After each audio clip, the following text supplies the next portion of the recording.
Welcome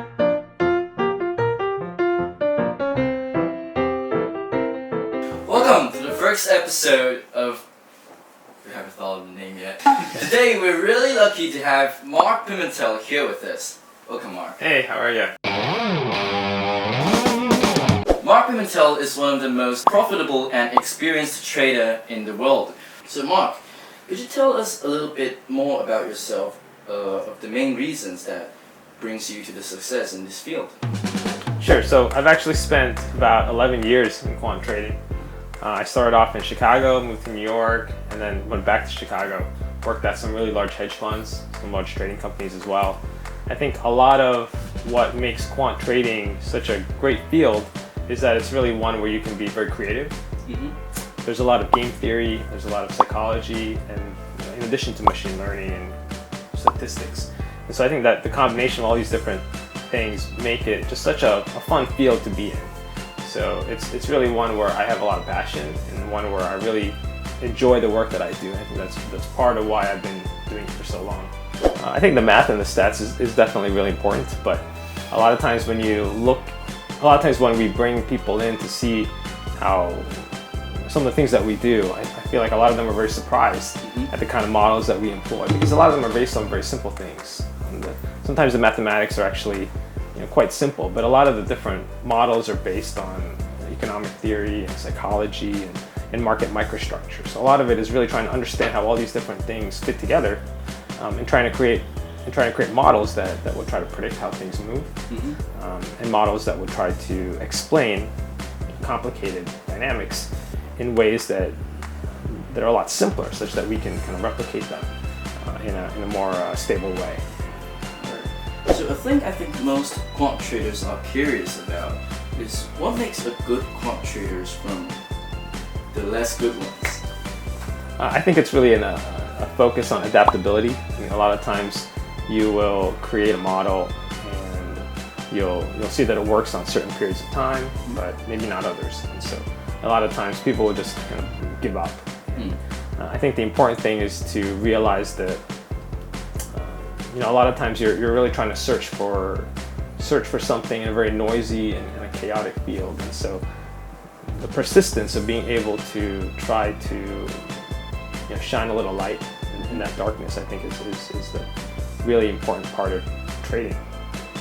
So you had a kind of like a huge success at the Citadel, which is kind of like a dream job for most of the traders, but you choose to give up this position in big companies and start doing startups. So why is that? Well, I've spent a large part of my career in different companies in the trading space, and I think that over time, I decided I just wanted to try something a little bit different. And when cryptocurrency came, there's just so much growth behind it and so much explosiveness that I think the combination of being able to do what I love in trading and quant trading and do it in a field that's so exciting, it just made me really want to try something in that space. And I think a lot of it also is that there are places like Taiwan where there's so much opportunity, and it just presents such a great opportunity for a startup like this. So from a quant trader point of view, does working in a big company and working in startups affects the strategy in any kind of way? Well, there are different places to work. I think from a trading point of view, large companies they tend to be a little more compartmentalized. So you'll know a couple different things really well, but you might not know the whole strategy or how everything kind of fits together. But working at a smaller company, there's fewer hands, so everyone has a much better understanding of how the whole system works. You hear a lot about black box trading, and part of our job as quantitative traders is to create that black box, understand all the different pieces in it. And so working at a big company, you kind of have a smaller piece of that, whereas working at a smaller one, you understand more of it.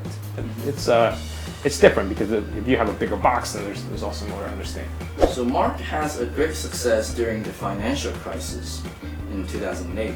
He had a huge success in his career during that period. As a quant trader, what do you think about the financial crisis?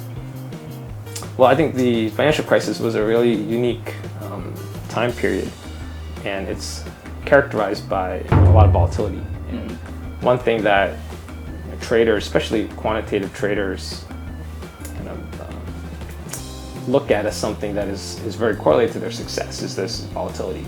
So volatility is kind of describes the how markets move, so how violent different changes are, and kind of the magnitude of different shifts in prices over time. And one thing that is kind of an aspect of markets is that when they are falling, they tend to fall more violently than when they rise. And so that's something that I guess one part of different strategies that I tend to work with is that they're actually a good hedge against price moves, because when markets are kind of disrupted and they're a little more chaotic, that's when many different quant strategies actually do better. From an economic point of view, people after the financial crisis, they're saying that in the past, all the models doesn't really fit the financial crisis because of the models. So hence the financial crisis happens.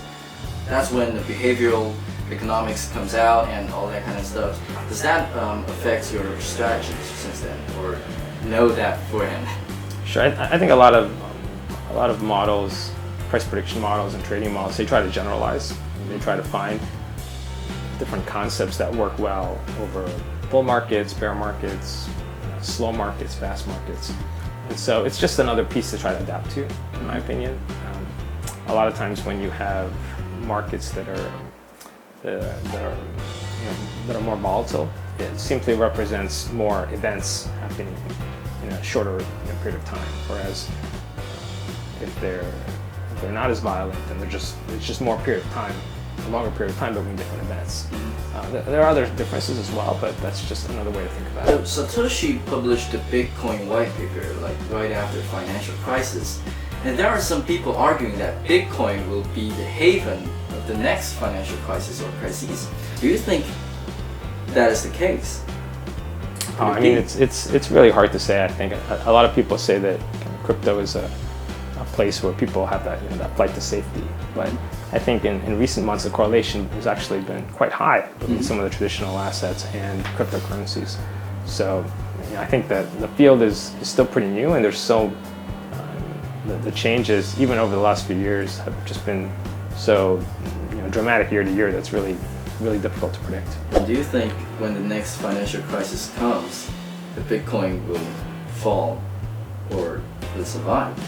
Well, I mean, it seems as if the correlation is actually a lot higher than people expect. People say that it's kind of like a digital gold. Maybe it'll act like gold, and the reputation for gold is that it's kind of counter correlated. I mean, my opinion on cryptocurrencies has always been that, I mean, if you see all the different professionals that are quitting their jobs in the traditional sector and going to work in cryptocurrencies, if you see that as a trend that will continue, then I think that you have to be bullish on cryptocurrencies, because I mean that type of shift in the workforce represents productivity. There's an economic productivity of having people go and work and create products in the space and create technology and develop the technology and try to develop applications and try to disrupt businesses. And so I see that as something that's still continuing amongst my peers and other people that I meet. And so personally, I'm very bullish. You've been through traditional hedge funds and now to crypto. And people understand there are differences between these two markets, but obviously not as good as you. Can you tell us, from your perspective, what's the main difference between crypto market and the traditional market? Well, the crypto markets are still very new, and I think that part of that is that it's going through a lot of growing pains that the equity markets took many hundreds of years or so to go through. Things in terms of kind of the regulatory environment in different places, and how that affects traders, and what they can do and what they can't. Crypto is a global market, and it's one that has become global very quickly. And so you're trying to integrate traders from all around the world into a couple of different assets. And so that has its own, that has a different set of dynamics.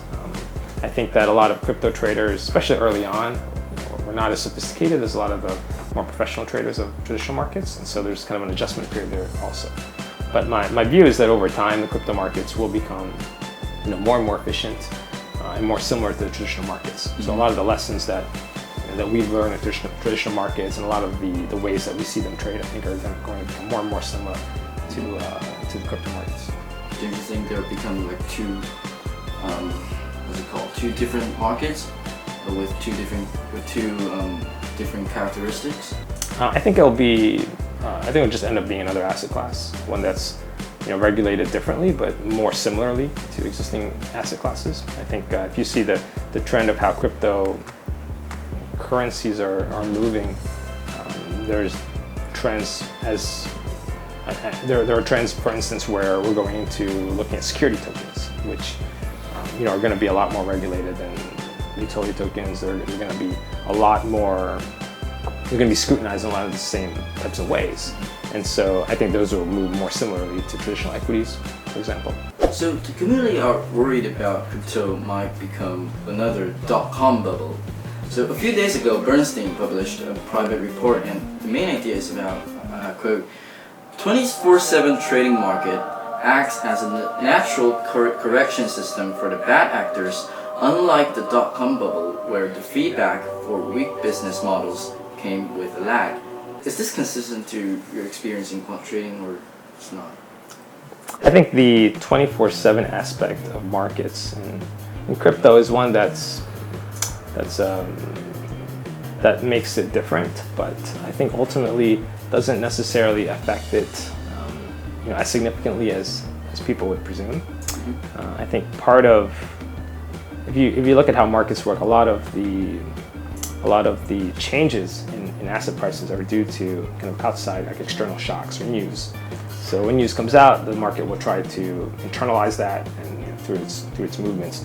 And part of what happens when the markets are closed is that it doesn't have a chance to internalize that. But if the market is sufficiently efficient, then once a news release does come out during or even after market hours, then it should be able to absorb it relatively quickly.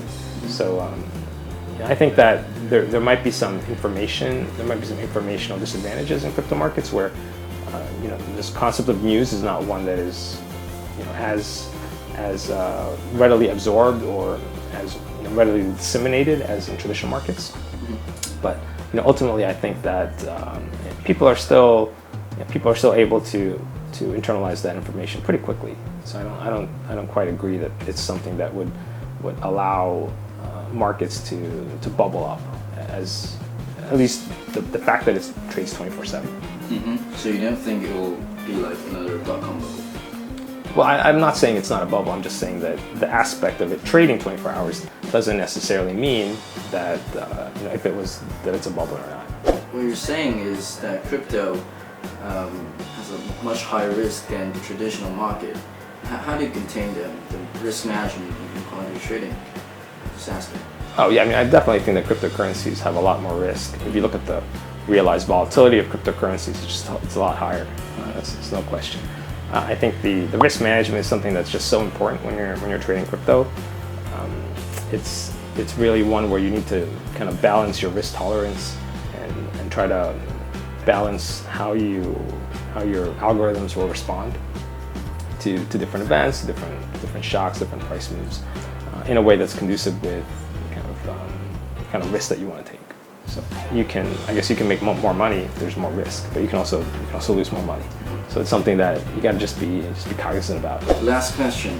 Now in Taiwan, there are a lot of students that are ambitious about being quant traders, and they want to devote themselves into this field. Could you give them some advice from your aspect? Sure. I mean, I think quant trading is such a great field to get involved in with. I think that if you think about what trading provides, this aspect of liquidity and efficiency, it's something that is ultimately sorely needed in the crypto markets. So I think in terms of the service, the ecosystem is something that's definitely in everyone's favor. I think from an individual kind of student's point of view, a career looking at quantitative trading models and execution is just so fascinating because there's so many different elements to it. We've covered, understanding of economic theory, of game theory and psychology, understanding how markets evolve and how they behave, and then also the statistics, the data science, the machine learning. There's just so many different angles that you can explore.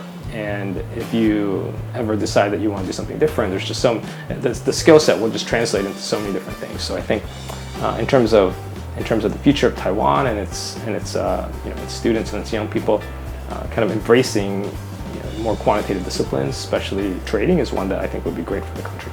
So part of the reason that we're here is that we believe there's so much talent in Taiwan, and a lot of that talent can really be applied to cryptocurrency, to quant trading, and we believe that it's just such a great place for companies like ours because of that. Mm-hmm. Do you think crypto is like a good first step for a freshman to come out as a quant trader? I think anyone trading crypto needs to be careful of the risk and the volatility, but I think that if it's something that you're fascinated by, and if it's something that if you want to try trading, then it's something that you can definitely try. Okay, that's about it today.